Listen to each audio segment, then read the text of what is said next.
আমার একটা যা আর আমি ভোট দিতে গেছিলাম, একসঙ্গেই ভোট দিয়ে বেরোলাম, আর ছেলেও গেছিলো। এই দেখো আমার ভোটটা সম্পূর্ণ হয়ে গেছে। খুব সুন্দর আমাদের এখানে ভোট হয়েছে। নমস্কার, আমি প্রতিমা রূপস্বরূপ ফ্যামিলি ব্লগ থেকে আপনাদের সবাইকে সুস্বাগতম। Good morning. সকাল তখন বাজে 5:45 মতো। ঘুম থেকে উঠে পড়েছি, মনে হচ্ছে চোখে এখনও ঘুম, নড়তে ইচ্ছা করছে না, কারণ আগের দিন রাত্রেবেলা 2টোর দিকে ঘুমিয়েছি ভিডিও এডিট করে। এখন কি করার, ভোট দিতে যেতে হবে বুধবার। সকালবেলা তাড়াতাড়ি করে কাজ সেরে নিচ্ছি। যে গেটের চাবি নিয়ে নিলাম, গেটটা খুলে রান্নাঘর পরিষ্কার করব।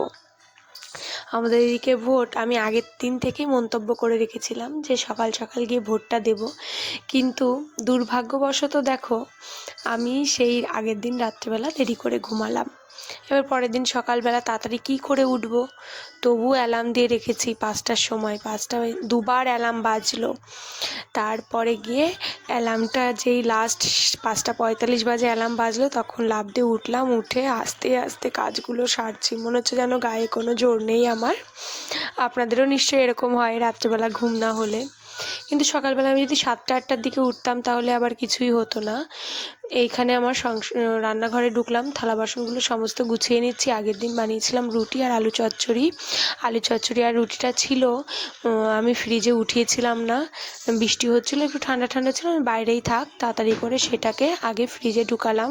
বাটিতে আলু চচ্চড়িটাকে রেখে রুটির ওপরে রেখে ফ্রিজে ঢুকিয়ে দিলাম। এরপর স্ল্যাবগুলোকে মুছে নিচ্ছি সাবান দিয়ে।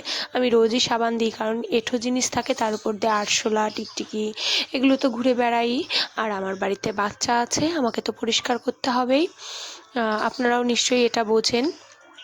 আমি তাড়াতাড়ি করে বেসিনে যে কটা থালা বাসন ছিল, একটা ছোট কড়াই ছিল, ডাস্টবিন ছিল, আর গ্যাসের 2টো ঝিক ছিল, ওগুলোকে ভালো করে মেজে নিয়ে ধুয়ে নিলাম। এবার ওই ধুয়ে নেওয়ার পরে ওইগুলোকে আমি রেখে দেবো, রেখে দিয়ে তাড়াতাড়ি করে এগুলো মুছে নেব। আমি চেষ্টা করছি খুব তাড়াতাড়ি করতে। আবার জানলা দিয়ে আমার পাশের বাড়ি বান্ধবীর সঙ্গে কথাও বলছি যে দেখ আমার আজকে দেরি হয়ে গেল, তোরা কখন ভোট দিতে যাবি। ও বলছে সকাল সকালই যাব কাজ গুছিয়ে। তা আমি বলছি আমিও তো ভাবলাম সকাল সকাল যাব, তা আমাদের এখানে তো 7:30টার দিকে ভোট শুরু হয়েছে। এবার আবার রাস্তা দিয়ে আমার একটা দেওর পাড়ার, সে বলছে কি বৌদি মেশিনটা একটু ডিস্টার্ব আছে, একটু দেরি করেই যেও। তা আমি আবার তারপরে আবার আস্তে আস্তে সমস্ত কাজ সেরে নিলাম। এই যে জলের বোতলগুলো ঘরের থেকে নিয়ে আসলাম, রান্নাঘরটা পুরো ক্লিন করে নিলাম, করে নিয়ে ঝাঁটা দিয়ে ভালো করে বাইরের খাটটাকে ঝেড়ে নিয়ে এগুলো পরিষ্কার করে নিচ্ছি। তারপর স্নান করে নেব, জামা কাপড় কেচে নেব, কেচে নিয়ে তারপর রেডি হব। এই যে কটা জামা কাপড়, এই জামা কাপড়গুলো কাচা হয়নি জানো, মেশিনে দিয়ে দিয়েছিলাম কটা, আর এগুলো যেগুলো আমার হাতের জামা কাপড় সেগুলো এখনও কাচা হয়নি। মানে এখনও বলতে আমি তো 2-3 দিন পরে ভয়েস ওভার দিচ্ছি, ভিডিও এডিট করছি, ওই জন্য বলছি এখনও কাচা হয়নি। তোমরা কে কে আমার মতো এরকম সকাল সকাল উঠে কাজ করো? কারণ আমার ছেলেটা ঘুমিয়ে থাকলে, ছেলে তো একদমই ছোট, 3 বছর কেবল বয়স, ও ঘুমিয়ে থাকলে আমার কাজ করতে সুবিধা হয়, না হলে ওই আমার পা ধরে নাইটি ধরে টেনে টেনে মা মা করবে আর কান্না করবে, তো কাজ করতে খুব অসুবিধা হয়। এতগুলো ঘর, আবার আমরা দোতলার উপরে থাকি, উপরটা পুরো পরিষ্কার করতে হয়, তারপরে নিচে গিয়ে সিঁড়ি পরিষ্কার করতে হয়, নিচে 2টো রুম আছে সেগুলো ঝাড় দিতে হয়, বাথরুমের সামনে ঝাড় দিতে হয়, ঘরের সামনে ঝাড় দিতে হয়। ওই জন্য ওঠার আগে চেষ্টা করি সমস্ত কাজ কমপ্লিট করার। তোমরাও নিশ্চয়ই তাই করো, তোমাদের বাড়িতেও নিশ্চয়ই ছোট বাচ্চা আছে, তোমরাও এটাই করার চেষ্টা করো। আমি জানি সবাই এটাই করার চেষ্টা করে। আরও হ্যাঁ, আপনারা কিন্তু আপনাদের নিজেদের ভোটটা নিজে দায়িত্ব করে দেবেন, কারণ আমার ভোট আমার অধিকার, আমি কাউকে নিতে দেবো না সেটা। আমার যাকে পছন্দ আমি সেখানেই ভোট দেব। কারো কথা মতো ভোট দেবেন না, কারণ আপনি ভারতবর্ষের একজন নাগরিক।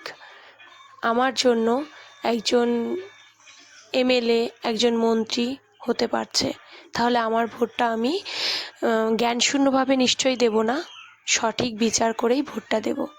নিশ্চয়ই বুঝতে পেরেছেন আমি কি বলার চেষ্টা করছি। ওই জন্য বলছি জ্ঞানশূন্য হয়ে কেউ ভোটটা দেবেন না, অবশ্যই নিজের বুদ্ধি বিচার করে তবেই ভোটটা দেবেন। আর রইল বাকি আমাদের কাজের কথা, সংসারের কাজ তো সবসময় চলবে। এই যে আজ ভোটের দিন, এটা হচ্ছে অনেক বড় একটা দিন আমার কাছে, কারণ এটা বিধানসভার ভোটটায় যে 5 বছর পরে পরে যে একটা ভোট হয়, এটার একটা আনন্দই আলাদা। আমি তো খুব ভালোবাসি এই জিনিসটাকে। কিন্তু আমি চাইবো আমাদের সমস্ত ভারতবাসীগণ যেন সুস্থ স্বাভাবিক ভাবে ভোট দেওয়ার চেষ্টা করে, ভোটটা পরিচালনা করারও চেষ্টা করে। এই মারামারি এগুলো না করাই ভালো, কারণ কত মায়ের কোল খালি হবে, কত স্ত্রীর স্বামী হারা হবে, কত বাচ্চা বাবা মা হারা হবে। এগুলো না করলে আমার মনে হয় ভালো হয়। ওই জন্য আমি রাজনীতিটাকে একদম পছন্দ করি না। আমি রাজনীতি থেকে দূরেই থাকি। চেষ্টা করব যে দূরে থাকার, বাচ্চাদেরকেও বলবো দূরে থাকার জন্য। আপনারা চাইলে আমার ভিডিও স্কিপ করতে পারেন, কিন্তু আমি সঠিক কথাই বলছি। সংসারে কাজ করতে করতে আমি অনেক কথাই ভাবি যে কত কষ্ট করে এই যে দুটো বাচ্চাকে আমি মানুষ করছি, আমার ছোট ছোট দুটো বাচ্চা এরকম সংসারে কাজ করে তারপর তাদের জন্য খাবার রান্না করে তাদের জন্য তাকে খাইয়ে দিই। একজন আমাদের ছাদটা জানেন তো খোলা, তাহলে তারা বড় হয়ে যখন এরকম মার্কোল খালি করে দেয়, এই রাজনৈতিক এখানে আমার মেশিনটা থাকে। এই দেখুন, এটা আমার আমি জামা কাপড়গুলো মেশিনের মধ্যে দিয়ে দিলাম। এক এক করে সবগুলো জামা কাপড়ই মেশিনের মধ্যে দিয়ে দেব। আর হচ্ছে ওয়াশিং মেশিনে তো লিকুইড সার্ফ ব্যবহার করতে হয়, এরিয়ালের লিকুইড সার্ফ আমরা ব্যবহার করি। এখানে দিয়ে দিলাম, দিয়ে নয়ে দিয়ে অটোমেটিক আমি এবার স্নান করতে চলে গেলাম। অটোমেটিক এবার চলবে ওয়াশিং মেশিনটা। আমি এখানে জলের কল লাগিয়ে দিয়ে চলে গেছি নিচে। গিয়ে সমস্ত কাজ হয়ে গেছে, যেহেতু এখন ব্রাশটা করে নেব। ব্রাশটা করছি আর বাইরের দিকে তাকিয়ে আছি বক্স জানলা দিয়ে। দেখো ওয়েদারটা কি সুন্দর। কাল আগের দিন যেহেতু মেঘলা মেঘলা ছিল। এ দেখো আমি শাড়ি পরে নিয়েছি আর ছেলেকে নিয়ে ভোটার কার্ড আর ভোটার স্লিপ নিয়ে চলে যাচ্ছি স্কুল মাঠের দিকে। দেখো স্কুল মাঠে যখন গেছি, এখানে ফোন অ্যালাউ নেই, আমি চুরি করে ভিডিওটা করছি, কেউ কিছু মনে করবেন না। এ দেখুন এখানে ছেলেদের লাইনটা বড়, মেয়েদের লাইনটা ছোট। এই যে পাশে আমি এখন লাইনে দাঁড়াবো, লাইনে দাঁড়িয়েই ছেলেকে ফোনটা দিয়ে দেব। ফোন অ্যালাউ না বলতে ফোন দেখলেই ফোন নিয়ে নিচ্ছে। তবে সুস্থ স্বাভাবিক ভাবেই ভোটটা হয়েছে। এখানে ম্যামের সঙ্গে আমি একটু কথা বলছিলাম, কথা বলে একটু ছবি তুলে নিয়েছি। আর এখানে আঙুল দেখাচ্ছিলাম যেহেতু আমি ভোট দিয়েছি।